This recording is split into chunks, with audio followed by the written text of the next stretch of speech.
आदमी अपनी आंखें खोलता है और वो खुद को एक मशीन में पाता है। ये है प्रायोयान जो स्पेस ट्रैवल कराता है। और ये जेक है, ये एक नौसैनिक था। इसकी रीढ़ की हड्डी में चोट लगने की वजह से ये अपाहिज हो चुका है। इसके दोनों पैरों ने काम करना बंद कर दिया है और अब ये नौसेना से भी रिटायर्ड हो चुका है। तो फिर ये स्पेस में क्या कर रहा है, और वो भी इस हालत में। जेक लगभग 5 साल और 10 महीनों से इस यान में ट्रैवल कर रहा है। दरअसल जेक का भाई टॉमी एक साइंटिस्ट था जो रॉकेट में सवार होकर मीलों दूर सवालों के जवाब ढूंढने जाना चाहता था। लेकिन टॉमी के इस मिशन पे जाने से 1 हफ्ता पहले किसी ने उसकी गोली मारकर हत्या कर दी, वो भी सिर्फ उसके वॉलेट में पड़े हुए कुछ रुपयों के लिए। जेक के भाई पर इस मिशन के लिए अच्छा खासा पैसा लगाया गया था।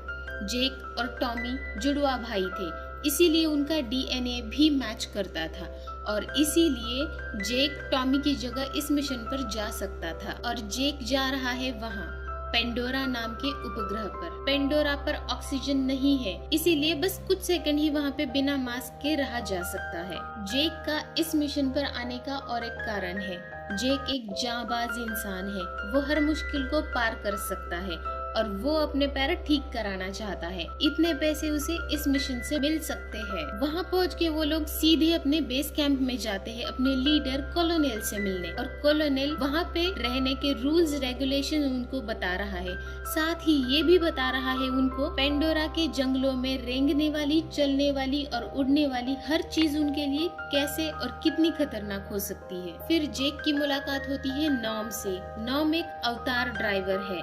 नॉम की और टॉमी की ट्रेनिंग 3 साल साथ में हुई थी। नॉम जेक को बायोलैब दिखाता है, साथ ही जेक का अवतार भी। ये अवतार इंसानों का डीएनए और पेंडोरा पे रहने वाले लोगों का डीएनए से बना हुआ है। पेंडोरा पे रहने वाले इंसानों जैसे जीवों को नावी कहते हैं और जेक यहाँ इसी अवतार को चलाने आया है। जेक का यहाँ पे एक और काम है, उसे रोज रात को अपना वीडियो लॉग शूट करना है और उसमें बताना है उसे उसके साथ दिन भर क्या हुआ और उसने क्या महसूस किया। ये है ग्रेस, अवतार डिपार्टमेंट की हेड, जो जेक को यहाँ देख के बिल्कुल भी खुश नहीं है। ग्रेस जेक से मिलने के बाद पाकर से मिलने जाती है। पाकर वो बिजनेसमैन है जिसका ये पेंडोरा प्रोजेक्ट है, जो पेंडोरा से एनोप्टेनियम निकालने आया है। ग्रेस पाकर को कहती है कि मुझे एक वैज्ञानिक की जरूरत है, ना कि कोई 10वीं फेल फौजी। पाकर उसे कहता है कि हम यहाँ पे इसके लिए है, तुम्हारे अवतार प्रोजेक्ट का खर्चा, तुम्हारे साइंस का खर्चा यही से आते हैं, क्योंकि ये 1 किलो पत्थर 100 करोड़ में बिकता है और वो जंगली लोग हमारे लिए मुश्किल बनते जा रहे हैं। कभी भी उनके साथ जंग करनी पड़ सकती है और जेक हमारे काम का है। दरअसल ग्रेस नहीं चाहती कि यहाँ पे किसी भी तरीके की कोई जंग हो, वो यहाँ के लोगों को नुकसान नहीं पहुँचाना चाहती, इसलिए ग्रेस को लगता है कि किसी सैनिक की यहाँ पे कोई जरूरत नहीं है। अगले दिन जेक को एक मशीन में लिटाया जाता है और वो अपनी आंखें बंद करता है। अगले ही पल जैसे ही वो अपनी आंखें खोलता है, वो खुद को अवतार की बॉडी में पाता है।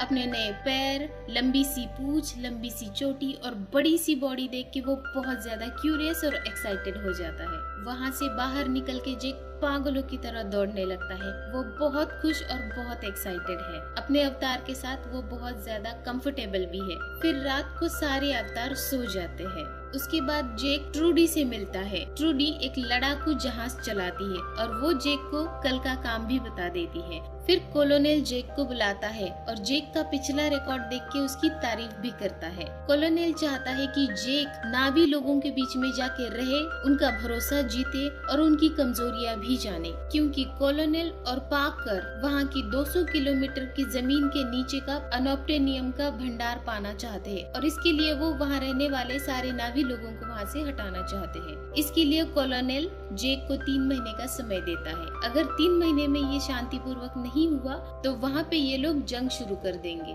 और इसके बदले में कॉलोनेल जेक को उसके पैर ठीक करवा के देने का भी वादा करता है और इसके लिए जेक मान जाता है। फिर दूसरे दिन ग्रेस, नॉम, जेक और उनके कुछ साथी जंगल में चले जाते हैं वहाँ के कुछ पेड़ों के सैंपल्स इकट्ठा करने के लिए। ग्रेस और नॉम अपना काम कर रहे होते हैं, तभी जेक ऑलरेडी बहुत क्यूरियस है, बहुत एक्साइटेड है इस प्लेनेट को लेके, हर चीज को लेके। तो वो एक्सप्लोर करना चाहते हैं, वो चीजों को छू के देखता है और थोड़ा सा उनसे दूर चला जाता है। तभी उसके सामने एक बड़ा सा जानवर आता है। जेक उस पे गन चलाने ही वाला होता है कि ग्रेस उसे रोकती है और कहती है कि इस पे गोलियों का कोई असर नहीं होगा, जहाँ हो वहाँ चुपचाप खड़े रहो, ये चला जाएगा। फिर वो जानवर तो चला जाता है, लेकिन पीछे से एक दूसरा जानवर आता है जो कि बहुत खूंखार है और ग्रेस जेक को भागने के लिए बोलती है। जी जान लगा के भाग रहा होता है और उसको पकड़ने के लिए उसके पीछे वो जानवर। भागते भागते जेक एक झरने में छलांग लगा देता है और इस तरीके से बड़ी मुश्किल से जेक की जान छूट जाती है उस जानवर से। लेकिन अब जेक जंगल में खो चुका है, उसके पास कोई भी हथियार नहीं है, इसलिए वो एक भाला बनाता है। इधर ग्रेस और उसकी टीम जेक को ढूंढने की कोशिश करते हैं, लेकिन जेक को वो लोग ढूंढ नहीं पाते हैं। तभी शाम होने को आती है, इसलिए वो लोग वहाँ से निकल जाते हैं। लेकिन ग्रेस को लगता है कि शायद कल सुबह तक जेक जिंदा ना रहे। जेक जंगल में आगे बढ़ रहा होता है, तभी वहाँ पे जेक को एक नावी लड़की ऊपर पेड़ से देख रही होती है। इस लड़की का नाम नेत्री है और नेत्री जेक को मारने के लिए तीर चलाने ही वाली होती है कि उसके तीर पे एक सफेद सा चमकीला फूल आके बैठता है और नेत्री उसे मारे बिना ही वहाँ से चली जाती है। और अब रात हो चुकी है। जेक के ऊपर उन जंगलों में रहने वाले कई सारे जानवरों की नजर है, वो जेक पे हमला करने वाले हैं। इसीलिए जेक एक मशाल बना लेता है। फिर भी वहाँ के कुत्ते जैसे दिखने वाले कई जानवर जेक पे हमला कर देते हैं और जेक बड़ी बहादुरी से उन जानवरों से लड़ भी रहा होता है। तभी नेतेरी वहाँ आ जाती है और जेक को बचाती है। थोड़ी देर पहले नेतेरी जेक को मारना चाहती थी, लेकिन अब वो जेक को बचा रही है और जेक को बचाते बचाते नेतेरी के हाथों कुछ जानवर मारे जाते हैं। जेक नेतेरी को थैंक यू बोलता है, उससे बात करने की कोशिश करता है, लेकिन नेतेरी बहुत गुस्से में है क्योंकि जेक के कारण उन जानवरों को मरना पड़ा। फिर जेक नेतेरी से पूछता है कि तुम्हें अगर तुम्हारे जंगल के जानवर इतने ही प्यारे हैं तो मुझे क्यों बचाया उनसे। तो नेतेरी जवाब देती है क्योंकि तुम्हारा दिल मजबूत है, निडर है, इसलिए, लेकिन बेवकूफ बच्चे की तरह है। फिर जेक उस लड़की को कहता है अगर मैं बच्चे की तरह हूँ तो तुम मुझे सिखाती क्यों नहीं है। नेतेरी गुस्से में मना कर देती है जेक को और वहाँ से जाने के लिए बोल देती है। तभी बहुत सारे छोटे छोटे सफेद कलर के चमकीले फूल आके जेक के ऊपर बैठ जाते हैं। जेक पूछता है ये क्या है, तो नेत्री कहती है ये पवित्र पेड़ के बीज है, मतलब ये पवित्र आत्माएं हैं। फिर नेत्री जेक को लेकर अपनी कबीले की तरफ जाने के लिए निकल पड़ती है। तभी कबीले के कुछ लोग आते हैं और जेक को मारना चाहते हैं, लेकिन नेत्री फिर से जेक को उन लोगों से बचाती है। ये है सूते, ये कबीले का अगला सरदार होगा। नेत्री इस कबीले का जो अभी का सरदार है उसकी बेटी है। फिर ये सब लोग जेक को बंदी बनाकर अपने कबीले में ले जाते हैं। कबीले का सरदार और सारे लोग जेक को मारना चाहते हैं, लेकिन नेत्री की माँ जो कि इनकी धर्मगुरु भी है, वो जेक को एक मौका देना चाहती है और इसलिए वो नेत्री को जेक को ट्रेनिंग देने के लिए कहती है। तो कल से ही जेक की ट्रेनिंग भी शुरू होने वाली है और उनकी धर्मगुरु कहती है कि मेरी बेटी तुम्हें यहाँ रहने के तौर तरीके सिखाएगी। फिर कबीले के सारे लोग और जेक भी वहाँ पे सो जाता है और इधर मशीन से जेक होश में आता है और जेक सब लोगों को सारी बातें बताता है। इस चीज से कॉलोनेल और पाकर भी खुश है। अगले दिन नेत्री जेक को ट्रेनिंग देना शुरू कर देती है। नेत्री जेक को घोड़ा चलाना सिखा रही है और जेक गिर जाता है। सूते उसके ऊपर हंसने लगता है, उसका मजाक उड़ाने लगता है और इधर जेक कॉलोनेल को सारी बातें बताता है। वो जिस पेड़ के ऊपर रहते हैं उसकी रचना कैसी है, वो एक बहुत बड़ा पेड़ है, इसे कुल वृक्ष कहते हैं। बाकी उनकी जमीन कैसी है, कैसे पेड़ है, ये सारी इन्फॉर्मेशन वो कॉलोनेल को दे रहा होता है और ये बात ग्रेस को पता लग जाती है। दरअसल ग्रेस नहीं चाहती कि कबीले के लोगों को कुछ भी नुकसान हो, इसीलिए कॉलोनेल को जेक से वो दूर रखना चाहती है। इसीलिए ग्रेस जेक को और अपनी छोटी सी टीम को लेके दूर पहाड़ों में चली जाती है। वहाँ उनका छोटा सा कैबिन भी है उनको रहने के लिए। ये पहाड़ हवा में तैरने वाले हैं। ये बहुत ही अद्भुत नजारा है, बहुत खूबसूरत। फिर अगले दिन नेत्री जेक को अपनी उड़ने वाली सवारी से मिलाती है। इसको विक्रांत कहती है। एक विक्रांत अपनी पूरी जिंदगी में सिर्फ एक ही शिकारी के साथ उड़ सकता है और जेक को अपना विक्रांत चुनना होगा अपनी ट्रेनिंग खत्म करने के बाद। नेत्री जेक को उनकी भाषा भी सिखा रही है। लेकिन इनकी भाषा जेक के लिए सिर्फ एक सिर दर्द है। वो उसे तीर चलाना सिखा रही है, पेड़ों के ऊपर कूदना, छलांग लगाना, जंगल को बारीकी से देखना और समझना, ऊंचे ऊंचे पेड़ों से नीचे कूदना। इस तरीके से हर वो चीज नीतेरी जेक को सिखा रही है जो जंगल में रहने के लिए जरूरी है। और इसी बीच में जेक कबीले के मुखिया से ग्रेस को गांव में लेकर आने की भी परमिशन लेता है और ग्रेस पहली बार उनके गांव में आ पाती है। और इधर जेक रोज अपना वीडियो लॉग भी बना रहा है, उसमें रोज अपनी नई नई बातें रिकॉर्ड कर रहा है। जेक नीतेरी की ट्रेनिंग में दिन ब दिन बहुत अच्छा बनता जा रहा है, मजबूत बनता जा रहा है, वो एक असली नावी बनता जा रहा है। नावी लोग कुदरत का बहुत सम्मान करते हैं और बहुत प्यार भी करते हैं अपनी कुदरत से। और फाइनली अब जेक की ट्रेनिंग पूरी हो गई है। अब जेक पूरी तरीके से तैयार है। अब जेक को उसकी अंतिम परीक्षा देनी है जो कि विक्रांत को चुनने की है। जेक को अपना विक्रांत चुनना है और ये करने के लिए उन्हें तैरते हुए पहाड़ों के ऊपर जाना होगा जहाँ पे ये पंछी है। ये बहुत रोमांचकारी और मुश्किल भी है। फाइनली ये लोग उस जगह पे पहुँच जाते हैं जहाँ पे ये पंछी है। जेक को अपनी सवारी चुननी है और विक्रांत भी जेक को चुनेगा और इसके लिए नीतेरी जेक को गाइड कर रही है। फिर जेक एक पक्षी को चुन लेता है। ये बहुत मुश्किल था। विक्रांत जेक को मारने की भी कोशिश करता है लेकिन आखिरकार जेक उस पे काबू पा लेता है और जेक अच्छे से उड़ने लगता है आसमान में। फिर जेक के साथ नीतेरी भी जेक के पहली उड़ान को एंजॉय करती है। ये बहुत खूबसूरत नजारा है उन दोनों के लिए भी। तब जेक पहली बार ईवा को देख पाता है। ये उनकी सबसे पवित्र जगह है। ये आत्माओं का पेड़ है, मतलब उनका भगवान है। एक दिन जेक और नीतेरी उड़ते उड़ते शिकार कर रहे थे, तभी वहाँ का सबसे खतरनाक पक्षी उन दोनों के पीछे पड़ जाता है। बहुत मुश्किल से ये दोनों उससे बचने में कामयाब हो जाते हैं। ये बड़ा सा लाल पक्षी तुरुक है। नीतेरी अपने परदादा के सवारी को दिखाती है। ये तुरुक है। नावी इतिहास में ये सिर्फ 5 बार हुआ है कि किसी ने तुरुक को अपनी सवारी बनाया हो। तुरुक की सवारी करने वालों को तुरुक माक्तो कहते हैं और तुरुक माक्तो बहुत शक्तिशाली होता है। वो सारे दुखों के बादल को हटा सकता है।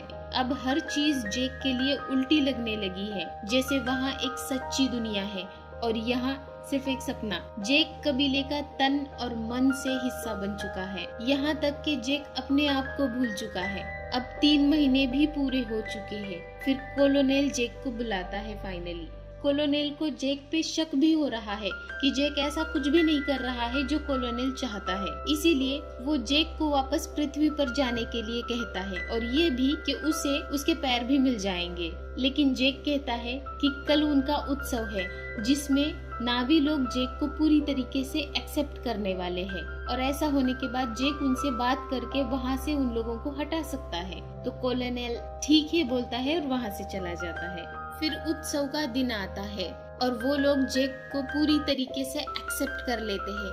अब जेक उनमें से एक है। उसके बाद रात को नीतेरी जेक को उनका पवित्र पेड़ दिखाती है। आइवा पवित्र आत्मा के बीज इसी पेड़ के हैं और वहाँ पे वो जेक को कहती है कि अब तुम कबीले की एक औरत को चुन सकते हो। तब जेक कहता है कि मैंने ऑलरेडी एक औरत चुन ली है और वो लोग वहीं पे इंटीमेट हो जाते हैं। इनका प्यार रिंग या मंगल सूत्र से नहीं होता है, इनका प्यार आत्मा से होता है। ये लोग एक दूसरे की आत्मा को महसूस कर सकते हैं। दूसरे दिन कोलोनेल बुलडोजर से इनके पेड़ गिराने लगता है। जेक उनको रोकने की कोशिश करता है लेकिन ये लोग नहीं रुकते। फिर जेक उनका कैमरा तोड़ देता है। वहाँ पे दूसरे नावी लोग भी आ जाते हैं। कोलोनेल और पाकर की तबाही देखकर बहुत दुखी हो जाते हैं। जब जेक कबीले में पहुँचता है तो जेक और सूते के बीच में लड़ाई हो जाती है और इधर कोलोनेल अचानक से ग्रेस और जेक का कनेक्शन काट देता है। वो दोनों वहाँ पे बेहोश हो जाते हैं और नीतेरी जेक को सूते से बचाती है। कोलोनेल जेक के ऊपर बहुत ज्यादा गुस्सा है। ग्रेस उन्हें समझाने की कोशिश करती है कि यहाँ पे सिर्फ जमीन में नहीं बल्कि चारों तरफ बहुत बड़ा खजाना है। लेकिन पाकर और कॉलोनेल कहाँ मानने वाले थे। फिर कॉलोनेल सबको जेक का एक वीडियो लॉग दिखाता है जिसमें जेक कहता है कि चाहे कुछ भी कर लो ये लोग यहाँ से नहीं हटने वाले, क्योंकि हमारे पास ऐसा कुछ भी नहीं है जिसके लिए ये लोग हमारी बात मानेंगे। और इसकी वजह से कॉलोनेल और पाकर डिसाइड करते हैं कि कल ही हम नावी लोगों के ऊपर हमला करेंगे। और दूसरे ही दिन सवेरे 6 बजे वो हमला करने वाले होते हैं। ग्रेस और जेक बहुत कोशिश करती है पाकर को समझाने की, लेकिन वो लोग नहीं मानते। आखिरकार पाकर उन्हें सिर्फ 1 घंटे की मोहलत देता है और उनको वापस अपने अवतार में जाने की इजाजत देता है। फिर जेक अपने अवतार में वापस आता है और नावी लोगों से बात करता है। उन्हें बताता है कि उन लोगों ने मुझे यहाँ पे इसीलिए भेजा था कि मैं आप लोगों को यहाँ से हटा पाऊँ, लेकिन अब मुझे आपसे और इस जंगल से प्यार हो चुका है। तब नीतिरी का तो दिल ही टूट जाता है। वो बहुत ज्यादा दुखी और गुस्सा हो जाती है और तभी सारे कबीले के लोग ग्रेस और जेक को बंदी बना लेते हैं। और तभी कॉलोनेल वहाँ पे अपने जहाज और हथियार लेके आता है। ग्रेस और जेक चिल्ला चिल्ला के उन लोगों को वहाँ से भागने के लिए बोलते हैं, जंगल की तरफ जाने के लिए बोलते हैं, लेकिन सारे नावी लोग वहीं पे रुके रहते हैं। फिर कॉलोनेल उन पे सबसे पहले गैस के गोले बरसाते हैं। नावी लोग अपने तीर कमान से उनका मुकाबला करने की कोशिश करते हैं और फिर वो लोग बम की बारिश कर देते हैं उनके कुल वृक्ष पे और चारों ओर आग लग जाती है। सब लोग चीखने चिल्लाने लगते हैं। तभी जेक के पास कबीले की कुलगुरु आती है। ग्रेस को लगता है कि वो जेक को मार डालेगी, लेकिन वो जेक को खोलती है और उससे मदद मांगती है। सभी लोग वहाँ से भागने की कोशिश कर रहे होते हैं और बड़े बड़े बम बरसा के कॉलोनेल वहाँ का बड़ा सा पेड़, उनका कुल वृक्ष गिरा देता है। सारे नावी लोग बहुत बड़े सदमे में हैं। चारों तरफ तबाही है, चारों तरफ आग है। कई लोग, कई जानवर वहाँ पे मारे जाते हैं। नीतिरी के पिता भी वहाँ पे मारे जाते हैं। उनका सारा गांव तबाह हो जाता है। इधर पाकर भी ये सब नजारा देख रहा है और वो फाइनली ऑर्डर देता है कि ग्रेस और जेक का प्लग निकाल दो। नॉर्म, जेक और ग्रेस को आखिरकार पाकर बंदी बना लेता है और वहाँ पे ट्रूडी और मैक्स आके उन तीनों को छुड़ाते हैं। फिर वो लोग वहाँ का एक फाइटर प्लेन चुरा के जंगल में जा रहे होते हैं। ये बात कॉलोनेल को पता लग जाती है। वो उनपे गोलियां चला देता है, लेकिन वो लोग वहाँ से बच निकलते हैं। लेकिन ग्रेस को एक गोली लग गई है। वो लोग अपना कैंप भी वहाँ से उठा के जंगल में कहीं और छुपा देते हैं और ग्रेस की तबीयत बहुत ज्यादा सीरियस है। सारे नावी लोग माँ ईवा के पेड़ के पास आते हैं क्योंकि उन्हें लगता है कि माँ ईवा ही अब उन्हें बचा सकती है। अब इनके कबीले का नया लीडर सूते है और इधर जेक फिर से अपने अवतार में आने में कामयाब हो जाता है। सब लोग जेक को वहीं पे छोड़ के चले गए होते हैं। अब नावी लोगों को जेक की मदद की जरूरत है और जेक को नावी लोगों की मदद की जरूरत है ग्रेस को बचाने के लिए। लेकिन उनका सामना करने के लिए जेक को उसकी वफादारी का और भी ठोस सबूत देना होगा। और इस बार जेक तुरुप की सवारी करने की ठानता है, क्योंकि नावी लोगों के हिसाब से जो तुरुप की सवारी करेगा वो दुखों के सारे बादल भी हटा देगा। और एक बार फिर उनके सामने जेक आ जाता है, लेकिन इस बार तुरुप के साथ, तुरुप माक्तो बनके। सब लोग जेक को देख के हैरान है। धर्मगुरु और नीतिरी भी हैरान है जेक को देख के। नीतिरी को तो विश्वास ही नहीं हो रहा कि जेक उसके सामने है। वो कहती है, तुम आ गए, अब मुझे किसी बात का डर नहीं है। मैं अपने लोगों के लिए डर गई थी। जेक धर्मगुरु की मदद से ग्रेस को बचाने की कोशिश करता है। धर्मगुरु कहती है, अगर माँ ईवा चाहे तो ग्रेस अपने अवतार में जिंदा रह सकती है। वो सारे लोग मिलके कोशिश करते हैं, लेकिन ग्रेस नहीं बच पाती। वो माँ ईवा के पास चली जाती है। फिर जेक कॉलोनेल और पाकर के खिलाफ लड़ाई का ऐलान कर देता है। वो सारे कबीलों को इकट्ठा करता है। घोड़ों पे सवार कबीले, विक्रांत पे सवार कबीले, तुरुप माक्तो ने उन्हें बुलाया और वो आ गए। इनके कबीलों की संख्या बढ़ती जा रही है और इस बात से कॉलोनेल को परेशानी है। इसलिए कॉलोनेल डिसाइड करता है कि अगले दिन सवेरे 6 बजे वो हमला कर देगा। कॉलोनेल के पास बड़े बड़े जंगी जहाज है, बड़े बड़े हथियार है और जेक के पास तीर कमान है। लेकिन जेक इस जमीन का, इन पहाड़ों का कोना कोना जानता है और इसी को वो अपनी ताकत बनाना चाहता है। जेक रात को माँ ईवा के पेड़ के पास जाता है और कहता है, अगर ग्रेस तुम्हारे पास है तो देखो उसके दिमाग में इन लोगों ने अपनी धरती माँ को मार डाला और वो यहाँ भी यही करेंगे। उनके खिलाफ लड़ने में मेरी मदद करो। और दूसरे दिन सवेरे 6 बजे कॉलोनेल हमले के लिए निकल पड़ता है, जंगी जहाजों के साथ और बड़े बड़े हथियारों के साथ। इधर जेक भी तैयार है अपने तुरुप के साथ, अपने साथियों के साथ और तीर कमानों के साथ। कॉलोनेल मशीनी सूट वालों को जंगल में उतार देता है। सारे लोग हमले के लिए तैयार है, लेकिन उन्हें कोई नावी नहीं नजर आ रहा है। कॉलोनेल ने निशाना सीधा माँ ईवा के पेड़ पर साधा है। अचानक से हलचल दिखने लगती है। जमीन पे कोई तेजी से उनकी तरफ आ रहा है और आसमान में भी नावी लोग पहले हमला कर देते हैं और उनके एक हेलीकॉप्टर पकड़ के फेंकने लगते हैं। जमीन पर नावी लोग कमजोर है, वो मर रहे हैं। उनके तीर कमान काफी नहीं है। आसमान में भी मुश्किल है। नावी और उनके विक्रांत मर रहे हैं, वो मुश्किल में है। और जमीन पे नावी लोग वापस जा रहे हैं। उनके तीर कमान उनसे नहीं लड़ पा रहे हैं। फिर इधर ट्रूडी भी आ जाती है जेक की मदद करने के लिए और वो कॉलोनेल पे हमला कर देती है, लेकिन कॉलोनेल से वो बच नहीं पाती। और इधर नीतरी के विक्रांत को भी गोली लग जाती है, वो गिर जाता है। चारों तरफ तबाही है, आग है, उनके जानवर, उनके लोग मर रहे हैं, उनका जंगल खत्म हो रहा है। इधर सूते भी मर जाता है, नॉम भी नहीं बच पाता और कॉलोनेल माँ ईवा के पेड़ पर बम बरसाने के लिए पूरी तरीके से तैयार है। इधर नीतरी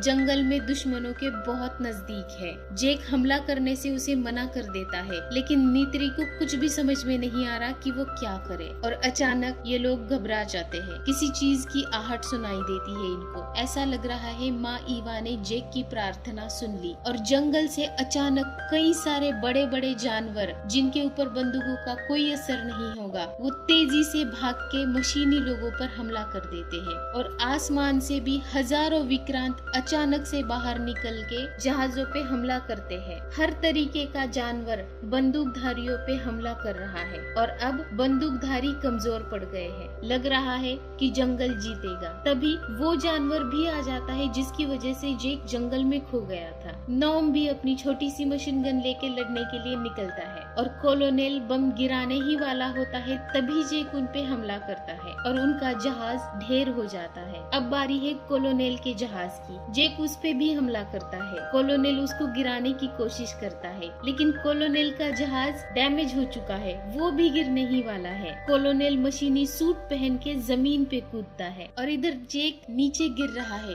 लेकिन वो पेड़ों की मदद से जिंदा बच जाता है। कॉलोनेल को जेक का कैबिन दिख जाता है जो उन्होंने कहीं जंगल में छुपाया था, जिसमें इंसानी जेक मशीन में लेटा हुआ है और अपने अवतार के साथ जुड़ा है। कॉलोनेल उस पे हमला करने ही वाला होता है कि वहाँ से नीतिरी आ जाती है। नीतिरी कॉलोनेल से ज्यादा नहीं लड़ पाती है और कॉलोनेल उसे मारने ही वाला होता है कि तभी वहाँ पे जेक आ जाता है। जेक और कॉलोनेल के बीच में घमासान लड़ाई होती है। कॉलोनेल असली जेक को कैबिन से निकाल के मारने की भी कोशिश करता है। फिर कॉलोनेल जेक की चोटी पकड़ के उसे उठा देता है। कॉलोनेल जेक को मारने ही वाला होता है कि नीतिरी अपने तीर कमान से जेक को मारती है और फाइनली कॉलोनेल वहीं पे मर जाता है। जेक बेहोश हो जाता है और इधर मशीन से बाहर आता है। वो अपना ऑक्सीजन मास्क नहीं लगा पाता, वो नीचे जमीन पे गिर जाता है और बेहोश होने ही वाला होता है कि तभी वहाँ पे नीतिरी आ जाती है और जेक को ऑक्सीजन मास्क लगा के उसकी जान बचाती है और इस तरीके से जंग खत्म हो जाती है। सारे इंसानों को अपनी मरती हुई दुनिया में वापस भेज दिया जाता है। सिर्फ कुछ ही लोगों को वहाँ पे रहने के लिए चुना जाता है। फिर माँ ईवा की मदद से जेक की आत्मा को परमानेंटली उसके अवतार में ट्रांसफर कर दिया जाता है और जेक हमें